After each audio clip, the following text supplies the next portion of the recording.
This is your Weather Authority forecast with Chief Meteorologist Brian Neudorff. Some, not all of you, have been seeing a little bit of light snow here this afternoon and evening. A little what we call a convergence zone. What happens is air clashes, combines, converges, and that is what forms these little bands of areas of snow, and that is what we've been watching. Jerome had a pretty nice steady burst of snow there, trying to break up a little bit as it moves into Twin Falls, but a few flakes are still possible as we go into the evening. It is cold. In fact, take a look at the blues, the pinks. It is 6, Helena, Montana. It is 25 degrees, Twin Falls, Stanley at 12, Burns 19, and a lot of this cold air will continue to spill into the west, the central part of the country, and this is not just like a quick passing of a cold shot of air. We're going to get a couple of these over the next couple of days. The overall pattern, the jet stream dipping very far south with frigid air. We're not alone here. It's going to go as far south as parts of California and Arizona as well. So really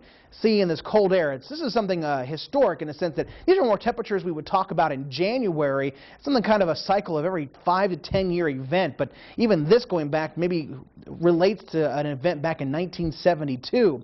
14 is your temperature below tomorrow in Jerome, 11 Twin Falls, and then we're only warming up to near 20 degrees, so almost 10 degrees colder than we were today, and that's about 38 degrees colder than your high temperature on Monday. Take a look at what we have as far as your Thursday morning lows, single digits. Some places in the mountains could be seeing sub-zero low temperatures as we go through your Thursday morning, and then yeah, we don't even get to the 20s. Temperatures on Thursday, 1 o'clock, we are looking at high temperatures across the area in the teens. We're not going to be minus snow, but we still have a couple of shots of those snow showers coming into play. So where's all of this cold air coming from? Usually we talk about snowpack here in Canada, and that's where the snow is, cold air spilling in here. But this time around, we've got a nice link with Siberia, one of the coldest spots on Earth right now, and all of this cold air continues to spill in here. This is actually a forecast guidance model, and it keeps it around for the next through several days. We can see waves of cold air spilling from the Arctic through Canada and down into the United States. So this cold trend looks like it's going to be with us, and we show you that on the 7 days. So again, these safety weather tips: check on elderly and sick, bring in the pets, give them warm shelter, use caution with space heaters. We're concerned about the CO2, the carbon monoxide, protect your water pipes, and of course dress warm, hats,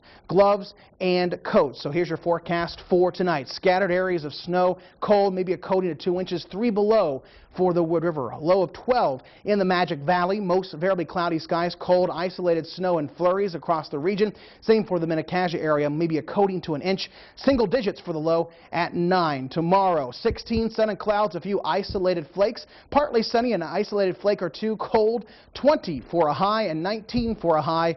Few flakes in the Minnecaja area. The next 7 days, here's your Middlecoff Auto Group 7-day forecast.